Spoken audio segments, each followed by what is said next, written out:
Neo-Latin.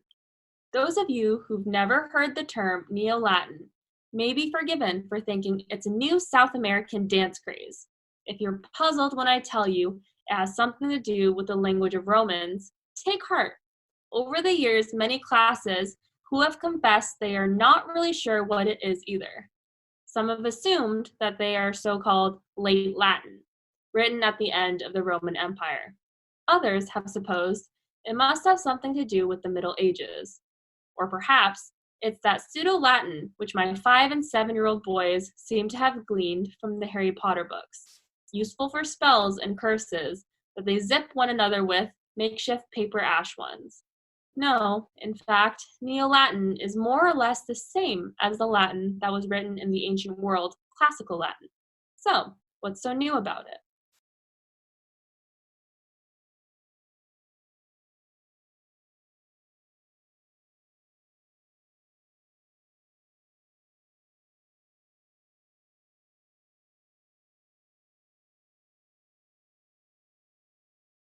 Working together, they figured out that if the government was going to propose some kinds of significant tax increases, which is a good strategy, require me to at least lie something like getting something for those big tax brackets, not seeing any results. So the result of that was in the package of legislation that included the tax increases. There was awesome information to have significant expansion of coverage families where they can buy into their private insurance.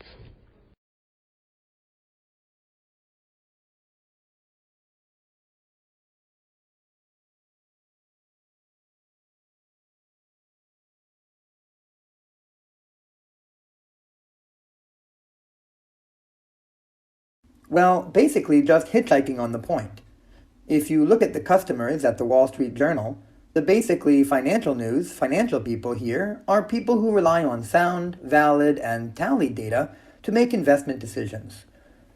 They look at things and track trends in the industry, worrying about things like profit maximization. If they even suspected that political issues and ideological issues from the editorial page were going to start affecting the flow of valid financial information. If they even thought that ideological issues were going to affect their ability to understand investments and make sound decisions, they get very upset.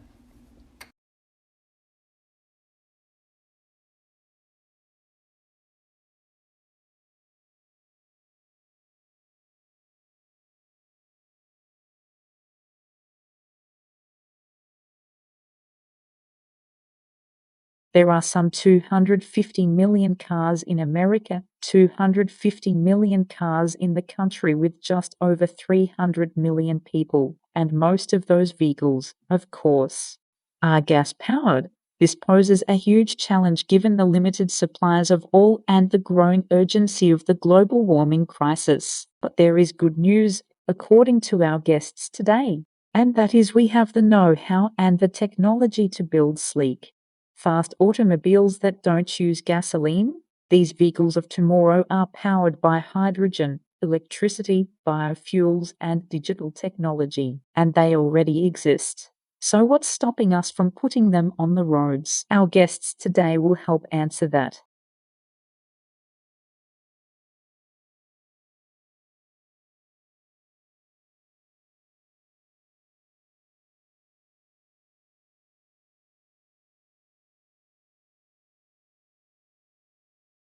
Human capacity to imagine, to be creative, to hope and dream, to infuse the world with meanings, and to cast our aspirations far and wide. Limited neither by personal experience nor material reality. Believing is a commitment, an investment, a devotion to possibilities. Beliefs permeate neurobiologies, bodies and ecologies acting as dynamic agents in evolutionary processes. The human capacity for belief, the specifics of belief, and our diverse belief systems shape, structure, and alter our daily lives, our societies, and the world around us.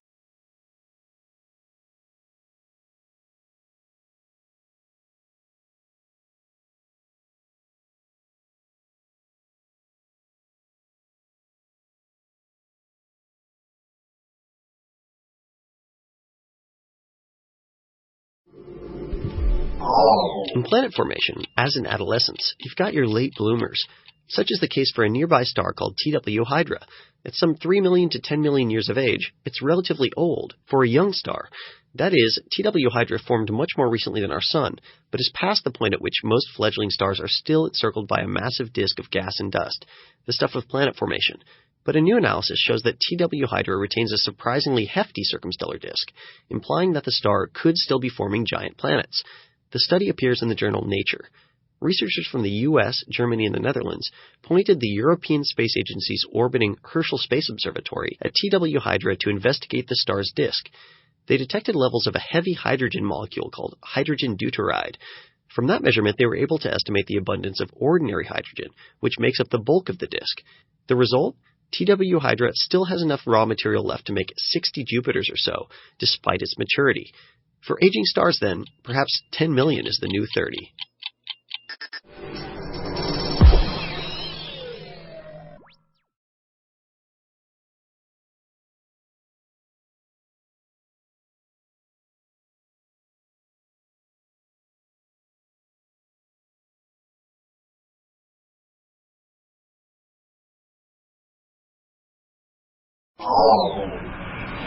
Kids today may be more familiar with the sound of a rushing highway than a rushing river. But imagine that the internal combustion engine could be set aside and we could design the soundscape of our future.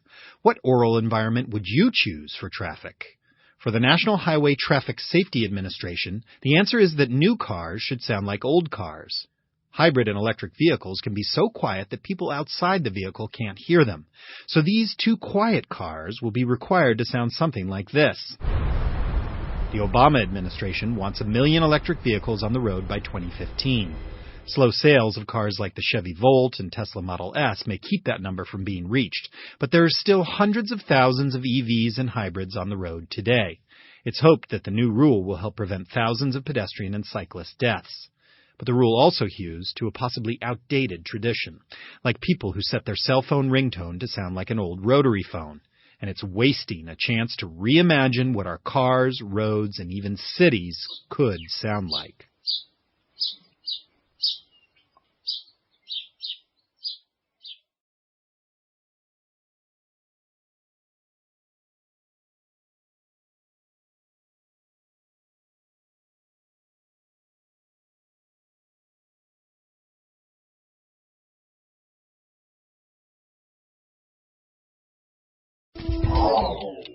Birds face many man-made mortal threats. Windows, cats, habitat destruction, even climate change. And now there's poison in their birdseed.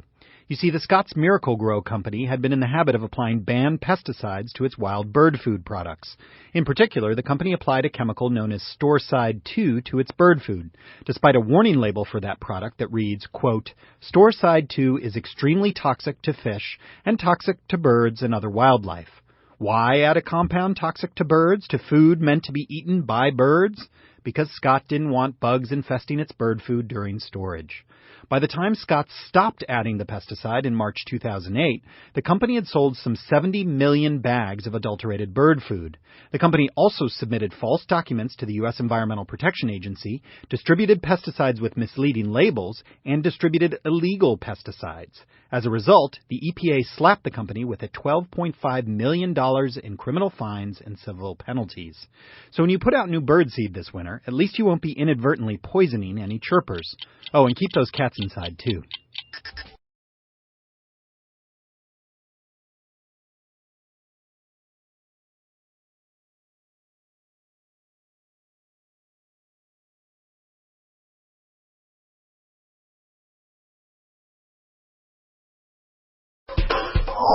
You've probably noticed you're more likely to catch a cold if you pull a lot of all-nighters. But lack of sleep can also compromise your immune system's response to vaccines, and in some cases, make the shots useless. So says a study in the journal Sleep. Researchers gave 125 healthy, middle-aged men and women the hepatitis B vaccine, a 3-part vaccine given at 1, 2, and 6 months. And during that time, volunteers tracked their sleep habits. 6 months after the final booster, researchers took blood samples to see if the patients had rallied sufficient numbers of antibodies against Hep B. 18 patients had not. The vaccine had failed. Turns out the vaccine was almost 12 times as likely to fail in volunteers who regularly slept fewer than 6 hours a night, compared to those who snoozed more than 7.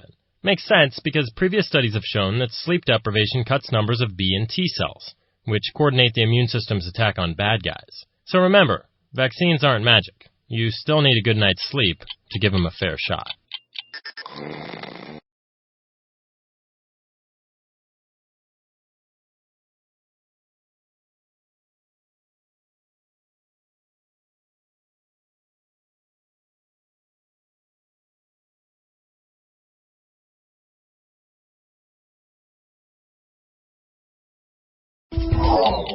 Presidential hopeful Mitt Romney pledged to achieve North American energy independence by 2020 this week. That's a presidential move, because every president since Richard Nixon has pledged some version of the same thing, including Romney's opponent, President Barack Obama. Obama's version is called the all-of-the-above strategy: more domestic oil production to reduce imports, more electricity derived from wind, sunshine, and natural gas added to the U.S. grid, even more coal, as long as it has CO2 capture and storage attached. Romney's plan differs only in the details, that increased domestic oil production should come from drilling in the Arctic National Wildlife Refuge and other public lands, for example, as well as off the eastern seaboard. Both candidates love biofuels, even ethanol from corn. The candidates share another similarity as well, an inability to discuss climate change on the campaign trail. And global warming is one of the largest environmental results of U.S. energy policy, or for the past half-century, the lack of a coherent one. Until issues like climate change are included in the discussion, any energy plan is just a lot of hot air.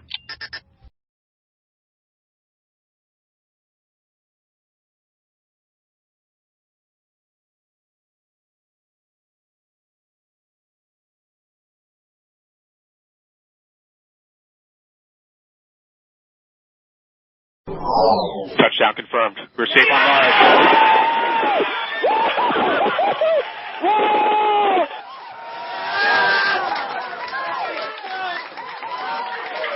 Time to see where our curiosity will take us. The control room at NASA's Jet Propulsion Laboratory, late in the evening of August 5th Pacific Time, when word arrived that the Curiosity rover had landed safely on Mars. The 1-ton rover, which dwarfs all Mars landers that came before it, will now spend a planned 2 years exploring the Martian surface. The mission is expected to cost $2.5 billion. Curiosity's task is to investigate the inside of Gale Crater, where a giant mound of sedimentary deposits may provide evidence of a wetter, possibly habitable Mars billions of years ago. But first it had to survive an elaborate landing sequence, which appears to have gone smoothly. Curiosity landed on time and on target, and soon beamed back grainy photos of its wheels and its shadow.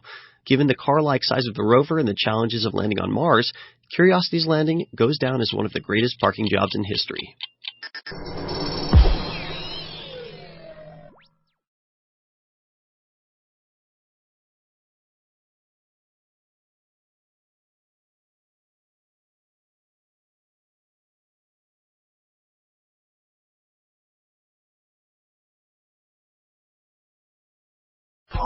The London Olympics are about to begin, and spectators will again be riveted by feats that would have been impossible when the modern Olympics began in 1896. Jaw-dropping records are attainable in part because of advances in material science. New materials have led to equipment like super light and strong vaulting poles and bathing suits that improve the flow of bodies in water.